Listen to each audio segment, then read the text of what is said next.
ताजमहल एक मंदिर है। अरे ऐसा मैं नहीं बोल रहा हूं, लेकिन ऐसा बहुत लोग बोल रहे हैं। बता रहा हूँ 1960-70 के दशक की।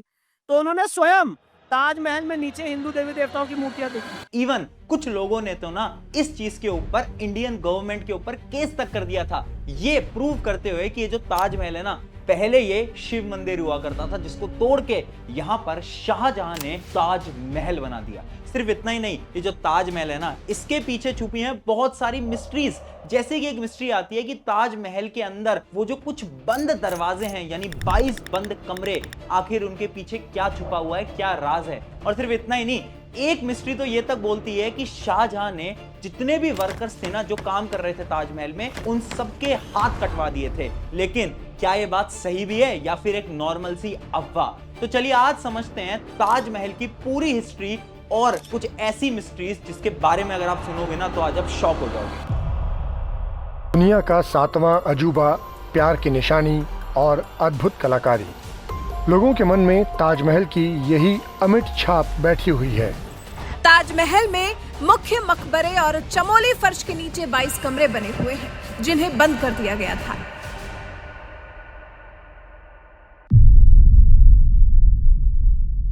हाय एवरीवन, मेरा नाम है प्रशांत। हम बचपन से ही ना एक कहानी तो जरूर सुनते आ रहे हैं और उस कहानी का नाम है ताजमहल।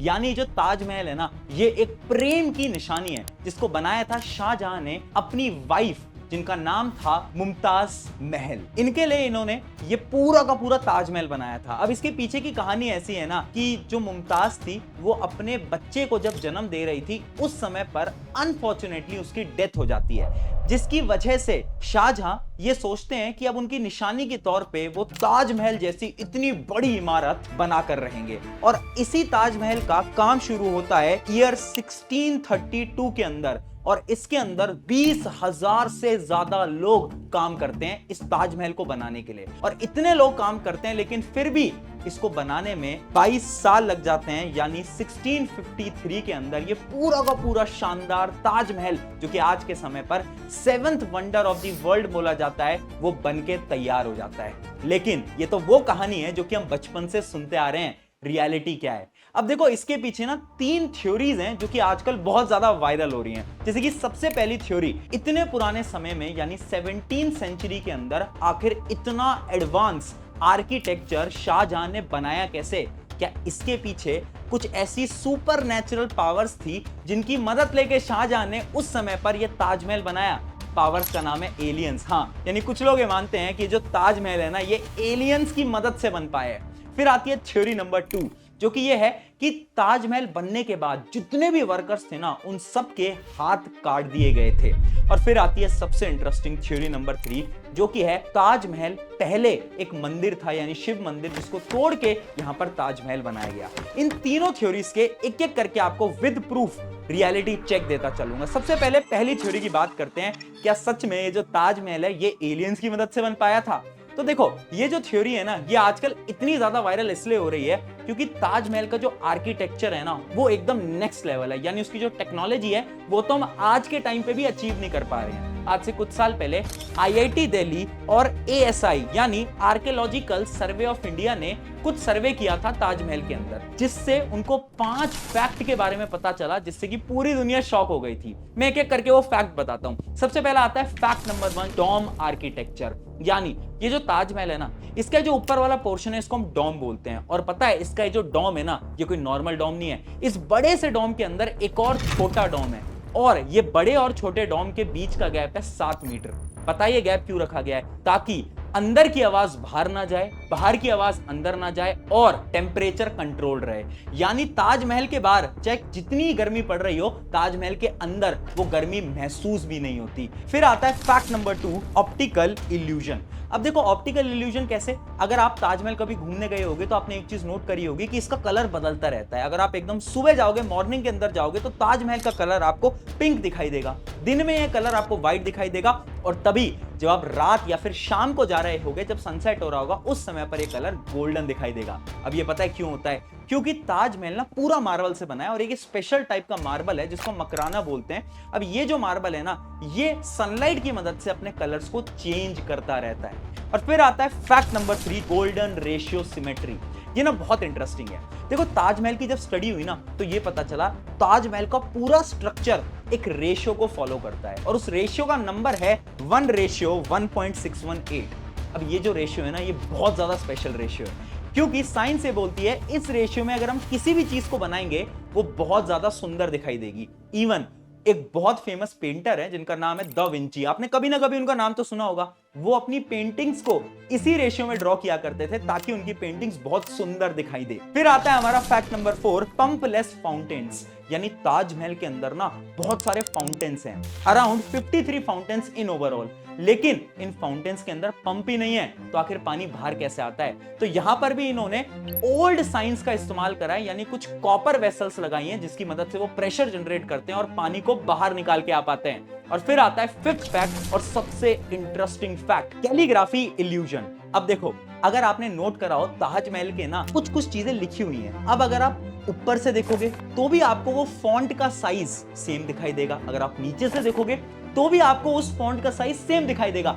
यानी उस कैलीग्राफी को इस प्रकार से लिखा गया है कि कोई भी इंसान किसी भी एंगल से उसको देखे उसको वो साइज एक प्रकार दिखना चाहिए और उसको पूरी लैंग्वेज समझ आनी चाहिए। और ये जब रिसर्च करी गई और ये फैक्ट्स बाहर आए तो सब शॉक हो गए और तब से लोगों ने बोलना स्टार्ट कर दिया कि जो ताजमहल है ये तो एलियंस की मदद से बना है। लेकिन देखो बहुत सारे यूरोपियन ट्रैवलर्स थे जो कि पुराने जमाने में इंडिया घूमने आते थे जब ताजमहल बना करता था, और उन्होंने बहुत सारी किताबें भी लिखी हैं जिन किताबों के अंदर उन्होंने साफ बताया है कि जो ताजमहल है ना ये 22 साल में बना है। और उन लोगों ने देखा भी है इस ताजमहल को पूरा बनते हुए, जिसके अंदर 20,000 से ज्यादा लोग डेली काम किया करते थे। इसका यह मतलब है कि ये जो पहला थ्योरी है ये एकदम गलत है। ताजमहल इंसानों ने बनाया और बहुत मेहनत से और बहुत साइंस की मदद से बनाया गया है, क्योंकि पुराने जमाने में इंडियन आर्किटेक्चर बहुत ज्यादा साइंटिफिक एंड एडवांस था। फिर आता है अब हमारी सेकंड थ्योरी। सेकंड थ्योरी क्या थी कि क्या सच में शाहजहां ने हर एक इंसान के हाथ कटवा दिए थे जो भी इंसान इस काम में जुड़ा हुआ था? तो आप मुझे पहले तो कमेंट करके बताओगे क्या आपने ये कहानी कभी ना कभी सुनी अपनी लाइफ के अंदर कि शाहजहां ने हाथ कटवा दिए थे? यस और नो फटाफट से वीडियो पॉज करो और मुझे कमेंट करके बताओ। मुझे पता है 99% लोग बोलेंगे हाँ सुना है, लेकिन अगर आज मैं आपसे बोलूं कि ये झूठ है, यस ऐसा कुछ नहीं हुआ था। अगर आप कोई भी यूरोपियन ट्रैवलर की किताब पढ़ोगे जो कि उस समय पर घूमने आए थे जब ताजमहल बन रहा था, तो उन्होंने ये साफ बताया कि ऐसा कुछ भी नहीं हुआ था। कहीं पर भी जिक्र नहीं किया गया है कि ताजमहल बनने के बाद उनके वर्कर्स के हाथ कटा दिए गए थे। और अगर हाथ कट गए थे तो तुम्हें यह सोचना चाहिए कि ताजमहल जैसी सेम बिल्डिंग्स जैसे कि Delhi red fort and Jama Masjid वो कैसे बन पाती अगर उन सब वर्कर के हाथ कट गए होते तो? अब यह सवाल आता है कि ये जो थ्योरी है ये आखिर पब्लिक के अंदर सर्कुलेट कैसे हुई? तो देखो ये जो थ्योरी है ना, लोग ऐसा बोलते हैं कि ये थ्योरी ना लोग आपस में इस प्रकार से सर्कुलेट किया जाते थे कि ताजमहल जैसी कोई भी बिल्डिंग वापस नहीं बन सकती, जिस वजह से वो ये बोला करते थे कि ताजमहल के वर्कर्स के तो हाथ कट गए हैं। और वहां पर ये इंफॉर्मेशन हम सबके पास ऐसे घूम कर आई कि देखो ताजमहल के लोगों के तो हाथ कटवा दिए गए थे, लेकिन ऐसा कुछ भी नहीं था। यानी जो सेकंड थ्योरी है ये भी गलत है। फिर आती है हमारी थर्ड और सबसे इंटरेस्टिंग थ्योरी, क्या ताजमहल सच में पहले शिव मंदिर था? अब ये जो थ्योरी है पता है कहां से आई? आज से कई साल पहले 1960 के अंदर एक राइटर जिनका नाम था P.N. ओक, उन्होंने एक किताब लिखी। उस किताब का नाम था ताजमहल द ट्रू स्टोरी। उस किताब के अंदर उन्होंने साफ बताया कि ताजमहल पहले शिव मंदिर था जिसको तोड़ के यहां पर शाहजहां ने एक ताजमहल बनाया। अब 1990 के अंदर जब सोशल मीडिया आया तो ये इंफॉर्मेशन वायरल होने लगी और हर जगह लोगों ने बोलना स्टार्ट करा कि ताजमहल थोड़ी ना है, ये तो एक प्रकार का मंदिर है। फिर क्या हुआ, आज से कुछ साल पहले यानी अराउंड 2000 के अंदर वही P.N. ओक भाई साहब ने क्या करा, सुप्रीम कोर्ट के अंदर केस फाइल कर दिया। उन्होंने ये बोला कि हमें तो प्रूफ दो कि ताजमहल थोड़ी ना, ये तो पहले मंदिर था। और वहीं पर ही सुप्रीम कोर्ट ने इस पिटीशन को एकदम खारिज ठहरा दिया, यानी इसको कैंसिल कर दिया, ये बोलकर कि अगर आपके पास कोई प्रूफ ही नहीं है तो आखिर आप केस कैसे फाइल कर सकते हो। लेकिन ये कहानियां रुकी नहीं, क्योंकि उसके कुछ साल बाद ही 2015 के अंदर आगरा डिस्ट्रिक्ट कोर्ट के अंदर 6 लॉयर्स ने मिलके एक और पिटीशन फाइल कर दी इसी चीज के ऊपर कि ये जो ताजमहल है इसके अंदर इतने सारे बंद दरवाजे हैं, उनके अंदर क्या है, कहीं उनके अंदर पुराने जमाने की भगवान की मूर्तियां तो नहीं है, तो उन दरवाजों को खोला जाए और लोगों को दिखाया जाए।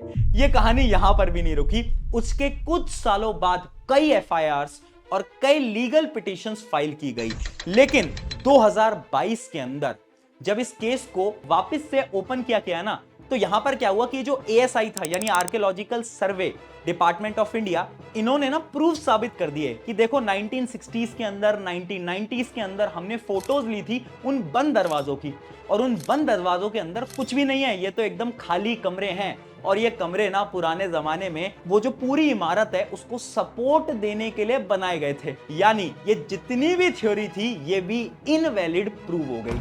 इसके बाद भी बहुत सारे पिटीशंस फाइल हुई, इवन आज के समय पर भी पिटीशंस फाइल डेली होती रहती हैं, लेकिन जब तक कोई प्रूव नहीं है, जब तक हम ये नहीं मान सकते कि ताजमहल पहले एक मंदिर था। इस पूरे सिनेरियो में सबसे इंटरेस्टिंग बात यह है कि जो ताजमहल है ना, इतने पुराने जमाने में बनाया गया, लेकिन फिर भी इसकी टेक्नोलॉजी इतनी एडवांस है जो कि आज के समय पर भी हम बीट नहीं कर सकते। आपका क्या कहना है इसके ऊपर कमेंट्स में मुझे जरूर बताना। शुक्रिया एवरीवन, मेरा नाम है प्रशांत, मिलते हैं किसी नेक्स्ट वीडियो के अंदर।